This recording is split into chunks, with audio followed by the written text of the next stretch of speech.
अस्सलाम वालेकुम नाज़रीन, आज मैं एक नई कहानी के साथ हाज़िर हूँ जिसका नाम है अंधी मोहब्बत। मेरा नाम हबीबा है और मेरा ताल्लुक़ लाहौर से है। मेरी उम्र इस वक्त 18 साल है। इतनी सी उम्र में भी मैं बहुत सारी ठोकरें खा चुकी हूँ। सब लोग इस बात का इल्ज़ाम मेरे बाबा पर लगाते हैं, लेकिन मैं जानती हूँ कि मेरे बाबा का गुनाह सिर्फ इतना सा है कि इन्होंने मुझे हद से बढ़कर प्यार किया था। हम लोग 4 बहनें थीं।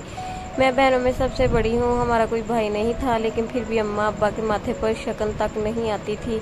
वो दोनों सबसे सिर्फ यही कहते थे कि बेटियां तो अल्लाह की रहमत होती हैं। इनके होते हुए मैं कैसे रब की नाशुक्री करूँ। दादी और नानी हमेशा इन दोनों को कहती थी कि कोई इलाज करवाओ या किसी पीर बाबा के पास जाओ। अगर इतना नहीं कर सकते तो किसी की मन्नत ही मांग लो। पर इन दोनों का जवाब हमेशा यही होता कि अल्लाह ने हमें औलाद दी है तो हम लोग आखिर किस चीज़ का इलाज करवाएं। इनकी ऐसी ही बातों की वजह से सब लोग इन दोनों से नाराज़ रहते थे, लेकिन अम्मा अब्बा खुश थे और वो दोनों हमें बहुत अच्छी ज़िंदगी दे रहे थे। दोनों की कोशिश थी कि हमें जितना भी हो सके अच्छा पढ़ाएं लिखाएं। इस वजह से अब्बा रोज़ की तो नौकरियां करते थे। वो सुबह 9 बजे जाते और 5 बजे तक ऑफिस में होते, फिर रात 10 तक दूसरे दफ्तर जाते। इसी तरह अम्मी भी सुबह के वक्त एक स्कूल में पढ़ाती थी। हमारा गुजारा अच्छा चल रहा था। हम चारों बहनें स्कूल से घर आती और कब फिर कुरान पढ़ने चली जाती। वहाँ से आकर सीधा ट्यूशन चले जाते और घर पर भी अम्मा के पास ट्यूशन वाले बच्चे आ जाते।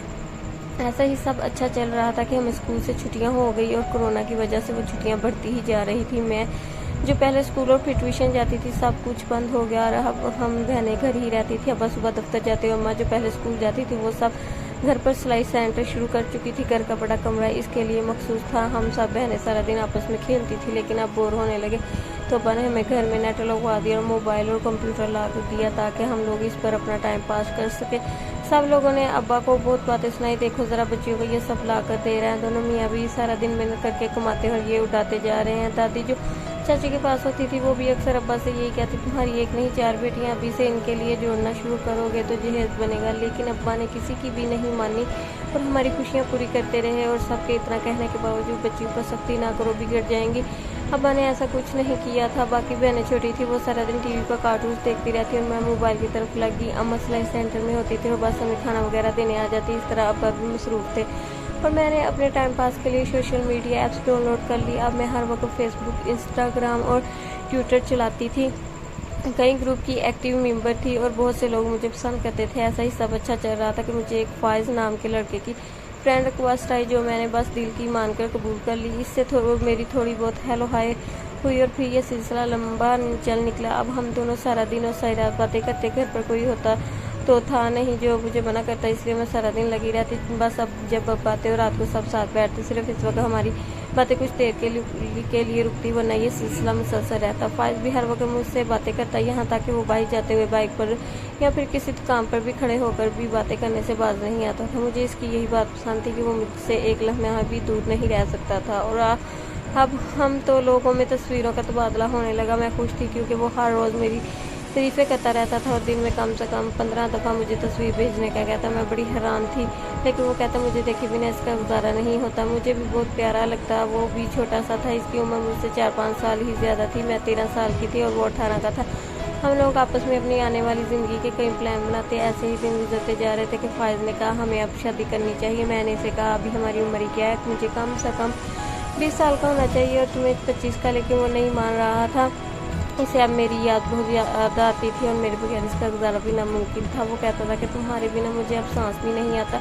इसकी ऐसी बातें सुनकर मैं बस हो जाती। मैंने बातों में अब्बा से ये कहा था कि अगर मेरा कोई रिश्ता आता है तो क्या होगा, लेकिन अम्मा ने इसी वक्त कह दिया तुम बहुत छोटी है। बड़े ताया भी वो मेरा रिश्ता अपने घर करना चाहते हैं, लेकिन अब्बा ने साफ मना कर दिया क्योंकि मैं बहुत छोटी लगती थी। मैं समझ गई अगर अभी फायज़ के घर से कोई आता है तो इसे भी मना कर दिया जाएगा, क्योंकि सबको मैं छोटी लगती हूँ। इसलिए मैंने फायज़ को खुद ही जवाब दे दिया कि वो मेरे घर ना आए। इसने बहुत जिद की, लेकिन मैं भी मजबूर थी क्योंकि अगर वो हमारे घर आता तो इससे इनकार ही मिलता। आजकल मुझे हर एक इंसान पर शदीद गुस्सा था क्योंकि मुझे हर इंसान अपना दुश्मन लग रहा था, ख़ास तौर पर अपने घर वाले, क्योंकि इनकी ही वजह से फायज़ मुझसे नाराज़ था और अब मुझसे दूर रहने लगा। मैं जानती थी कि वो मुझसे प्यार करता है और मेरे पास आना चाहता है, इस वजह से बस वो ऐसा कर रहा है। मैं भी सारी रात और दिन रोती रहती थी, ना कुछ खाती ना पीती थी। और फिर एक दिन फायज़ ने मुझसे कहा हमें भाग जाना चाहिए। मैंने इससे बात पर गुस्सा किया तो वो बोला वो मुझे इस हाल में रोता हुआ नहीं देख सकता। मैंने इसे फिर भी बहुत मना किया, लेकिन वो बाज नहीं आया। मुझे हासिल करने के लिए दलीलें देता रहा। मुझ में भी अब हिम्मत आ रही थी और 3-4 महीने बाद मैं आखिर रजामंद हो गई और मैंने फाइज के साथ भागने का फैसला कर लिया। मैंने इसे कहा कि मैं आ तो जाऊंगी इतनी दूर से, लेकिन तुम्हारे पास आना कैसे है? तो वो बोला वो खुद ही मेरे घर ले आ जाएगा और रात के वक्त मैं बस आ जाऊँ। वो मैं भी मान गई और मैं रोज़ थोड़ी थोड़ी चीज़ें नीचे गार्डन में छुपा आती ताकि जब मैं भागूँ तो किसी को भी शक ना हो। इस तरह एक रात का प्लान पक्का हो गया और जब फाइज बाहर आया तो मैं जल्दी से गार्डन में छुपा और सामान लेकर इसके पास पहुँच गई। गाड़ी में बैठ गई। फाइज ने पहली दफ़ा मुझे सामने से और मैंने इसे पहली दफ़ा देखा था। हम दोनों इस नए शहर आ गए और फाइज ने दोस्तों के साथ ही सामने ही मुझसे शादी कर ली। मैंने इसे कहा तुम मुझे घर कब लेकर जाएगी? तो वो बोला कि अभी 2 दिन रुक जाओ। इसने मुझे दोस्तों के पास ही रखा। वहाँ एक कमरा मेरा था और सब लोग मुझे भाभी कहते और वो प्यार करते। तभी एक दिन फाइज जल्दी से भागता हुआ घर आया और अपने दोस्तों के कान में कुछ कहा। वो लोग भी घबरा गए और जल्दी से टीवी ऑन किया और जब टीवी चला तो सामने मेरा अम्मा अब्बा थे। वो लोग ऊंची ऊंची आवाज़ में रो रहे थे और कह रहे थे हमारी बच्ची जो छोटी सी है इसे किसी ने अगवा कर लिया और इसका ऐलान किसी ने अपनी मस्जिद में नहीं किया। वो एक बहुत बड़ा चैनल था। मैंने फाइज से कहा हमें अब मस्जिद सबसे नहीं भागना, बल्कि हम ऐसा करते हैं सबके सामने चले जाते हैं और मान लेते हैं कि हमने शादी कर लिया। अब वो लोग क्या करें लेंगे, वो कुछ भी नहीं कर सकते।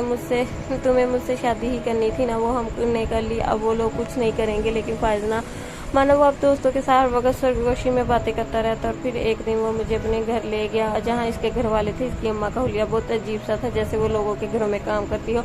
फाइज ने मुझे कहा देखो अब पुलिस हमें तलाश कर रही है और वो जल्दी हमें ढूंढ लेगी, इसलिए तुम्हें अब मेरी ही भी हिफाजत करनी होगी और हमारे प्यार के लिए लोगों के सामने डट जाना होगा। इसकी इन जज्बाती बातों की वजह से मुझ में भी नया जोश आ गया और मैंने कहा कि अब मैं कुछ भी करके तुम्हारी हिफाजत करूंगी क्योंकि तुम मेरे शोहर हो। फाइज ने कहा अगर दुनिया वालों ने हमें हलाक करने की कोशिश की तो हम दोनों खुदकुशी कर लेंगे। इस वक्त मैं अभी इनकी बातों में आ गई। फाइज ने कहा अब हम खुद दोनों दुनिया के सामने जाएंगे और सबको कहेंगे कि तुम्हारे माँ बाप तुम्हें मारते हैं और कभी भी कोई ख्वाहिश पूरी नहीं करते थे। तुमने इन्हें रिश्ते का कहा था मगर वो ना माने और तुम आते वक्त ये खत भी लिखकर आई थी और इसने ये भी कहा कि सबको कहना कि तुम खुद यहाँ तक एक टैक्सी में बैठ कर आई थी और मेरी अम्मी ने टैक्सी का किराया दिया था। ये कहानी तो बिल्कुल अलग थी। मैंने फाइज से कहा भी कि ऐसा मत कहो, ये सब तो गलत है, लेकिन वो किसी सूरत नहीं मान रहे थे। वो बस ये चाहते थे कि मैं इनकी हिफाजत करूं और कुछ दिन मेरे जितने अच्छे गुजरे थे। मैं अब शराब में मुकम्मल तौर पर डूब चुकी थी कि फाइज मुझसे बेतहाशा मोहब्बत करता है, इसलिए मैं ये सब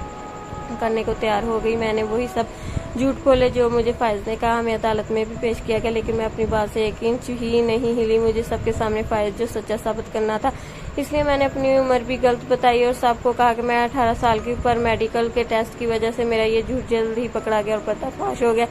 बाबा किसी सूरत भी केस हारने को तैयार नहीं थे, लेकिन मुझे कुछ तो करना था। मैं अभी मजीद झूठ बोलती रही।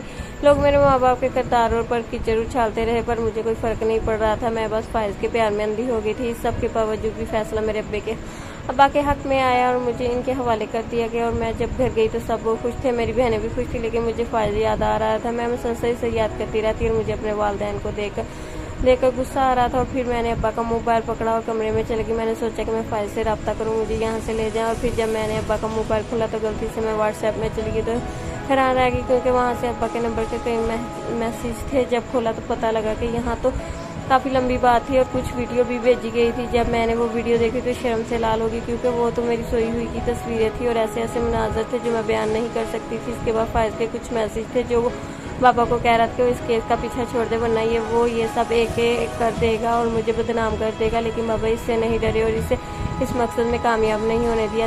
तब मुझे पता लगा कि फाइज एक गैंग का बंदा है जो कि लड़कियों को ऐसे ही सोशल मीडिया पर बुलाते हैं और इन्हें शादी का झांसा देकर साथ ले आते हैं और झूठा निकाह कर लेते हैं। लड़कियों के माँ बाप शर्म की वजह से नहीं बोलते और फिर ये लोग इन लड़कियों को आगे भेज देते हैं। लेकिन मेरे माँ बाप ने बहुत शोर मचाया था और मुझसे नामदार होने को किसी सूरत भी तैयार नहीं थे। अब्बा ने ये वीडियोस देखने के बाद भी यही कहा था कि जो भी कर लो मैं बच्ची हासिल करके रहूँगा। मुझे वो रोना है कि मैंने जिस कदर गलत किया और अपने वालिदैन के बारे में क्या क्या बोलती रही। मैंने अब सोच लिया था कि अपने किए का सारा बोझ मैं खुद उठाऊंगी। अब कोर्ट में एक और पेशी थी जो कि फाइज ने चैलेंज किया था। मैं वहाँ सबके साथ गई तो वो मुझे देखकर हंस रहा था, पर मैं इसका ड्रामा जानती थी, इसलिए मैंने कोर्ट में सही बयान दिया कि फाइज का एक गैंग है और ये दोस्त ऐसे हजारों लड़कियां ला चुके हैं। सब हैरान थे कि ये क्या हया पलट कैसी। तब मैंने इन्हें हकीकत बताई। इसके बाद फाइज पर लगे सब इल्जाम सच साबित हो गए, इसे जेल की सजा होगी और सारा गैंग भी पकड़ा गया। इसमें फाइज की माँ भी शामिल थी, इसे भी जेल होगी। आज मैं अपने घर में थी और बहुत खुश हूँ मेरे माँ बाप मुझे पढ़ा लिखा रहे थे और मुझे उम्मीद है कि मैं डॉक्टर बन जाऊंगी और अपनी ज़िंदगी अपने माँ बाप का नाम रोशन करूंगी। और अब मेरी ज़िंदगी का हर फैसला मेरे माँ बाप के हाथ में है। अल्लाह हम सबको अपनी हिफ्ज़ और ईमान में रखे। आमीन।